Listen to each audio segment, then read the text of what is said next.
tous et bienvenue sur Fleming Couture. Je suis contente de vous retrouver sur ma nouvelle vidéo. Alors ça fait un petit moment que je vous ai pas proposé de faire un accessoire couture. Alors aujourd'hui c'est le cas. Je sais pas si vous suivez un petit peu les tendances, mais actuellement il y a un accessoire qui ressort pas mal, surtout depuis quelques mois, et je me suis dit que ça allait être sympa de pouvoir le réaliser ensemble. Alors il va falloir avoir un petit peu d'huile de coude parce que ça va être très long à faire. Bon, après vous pouvez quand même tricher en achetant un tissu qui est déjà dans ces conditions-là, mais le but c'est de le faire vous-même. Donc ce que je vous propose de réaliser, c'est un sac matelassé. Donc comme vous le voyez, c'est pas juste un petit sac, hein, il est quand même assez gros, et en plus je vous propose de faire vous-même le matelassé. Alors pour la taille, si je me trompe pas, dans mes calculs il fait 50 cm de large, 35 cm de haut, et en termes de profondeur, comme vous pouvez le voir, c'est quand même assez profond, il fait 13 cm. Donc ça fait vraiment un énorme sac. Voilà. Je sais pas si on rend bien compte, mais on voit la taille par rapport à moi.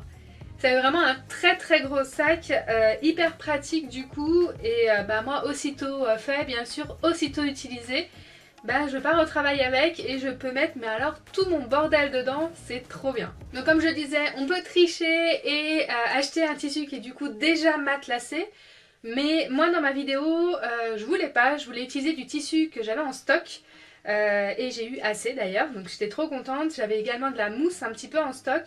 Donc voilà, je me suis dit, allez, soyons fous, faisons tout de A à Z, et je me suis dit, ça va aussi un petit peu les challenger, ça se fera aussi à elles ou à eux, de faire leur propre matelassé. Donc moi, je vais pas faire 3 milliards de blabla, je vous laisse tout de suite découvrir comment faire le sac.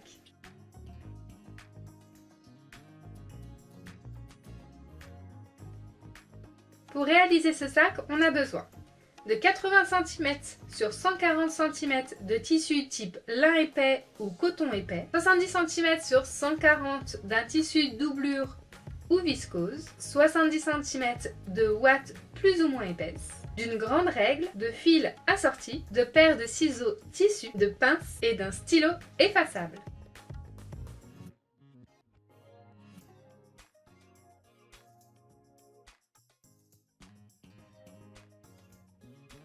Nous allons dans un premier temps couper nos sangles. Sur votre tissu plié en deux, tracez un rectangle de 10 cm sur 65 cm et coupez. Mettez ces deux bandes de côté. Posez le reste du tissu sur la ouate et tracez votre motif de matelassé. Ligne, losange, vague, faites-vous plaisir.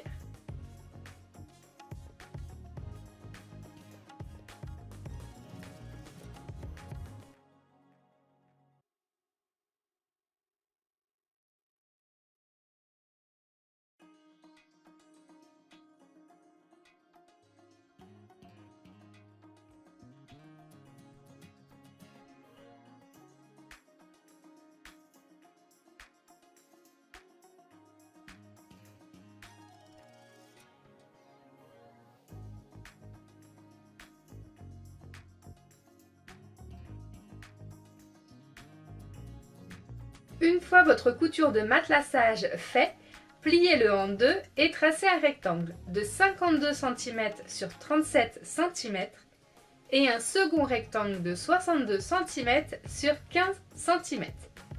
Coupez-les. Posez les deux petits rectangles endroit sur endroit et assemblez le petit côté. Une fois fait, venez poser cette bande le long d'un des grands rectangles et assemblez les trois côtés.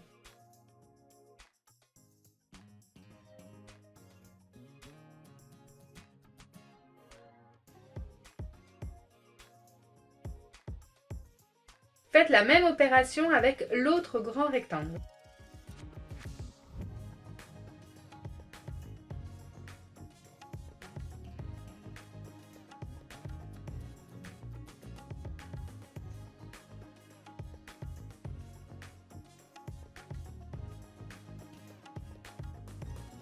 Prenez nos deux petites sangles coupées plus tôt. Pliez-les en deux et assemblez le long côté. Une fois fait, retournez-les. Posez une bande sur une des faces à 10 cm des bords côtés et faites un point de maintien. Coupez dans la doublure les deux rectangles de 52 cm sur 37 cm et les deux rectangles de 62 cm sur 15 cm. Faites les mêmes opérations avec la doublure que nous avons fait plus tôt avec le tissu matelassé. Retournez le sac et la doublure et posez la doublure dans le sac, endroit contre endroit, et épinglez tout le long. Faites une couture et laissez une ouverture de 15 cm. Retournez le sac par l'ouverture et posez bien la doublure à l'intérieur.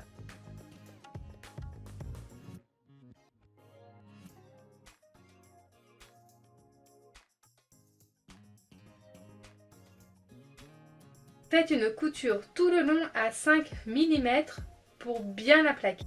Et voilà, vous avez votre sac entièrement matelassé et fini. Donc amusez-vous à jouer avec bien sûr des motifs. Moi je le fais en uni parce que c'est plus facile déjà pour voir le travail que je fais, mais aussi parce que pour moi voilà. Dans mes accessoires je suis souvent sur du uni, donc c'est plus simple, mais n'hésitez pas éventuellement si vous voulez faire en uni à l'extérieur de jouer avec la doublure. De trouver un tissu en viscose, donc 100% viscose, comme ça c'est assez fluide et ça se rapproche d'une belle doublure. Mais avec un joli motif, ça peut être vraiment très sympa. Et en plus, si vous choisissez une doublure qui se rapporte à votre tissu extérieur, votre sac peut être réversible. Si ça c'est pas génial, moi je sais pas quoi faire. Voilà, en tout cas j'espère que ce tuto il vous a plu et que vous allez du coup réaliser un énorme sac. Donc ça tombe bien parce que bientôt les beaux jours vont arriver, donc il peut aussi pourquoi pas vous servir comme sac pour vos vacances pour aller à la plage. N'hésitez pas à me dire en commentaire ce que vous pensez de ce sac et si vous voulez que je vous propose d'autres gros accessoires comme ça qui peuvent être pratiques. Si tu me connais pas, moi c'est Camille, je suis la créatrice de Fais Main Couture et Fais Main Patron. Et si tu as aimé cette vidéo, je t'invite à t'abonner à ma chaîne en appuyant sur s'abonner et surtout à ne pas oublier de mettre la petite cloche afin d'être au courant de mes prochaines vidéos. Moi en attendant, je te retrouve sur mes réseaux sociaux et je te dis à très bientôt. Ciao!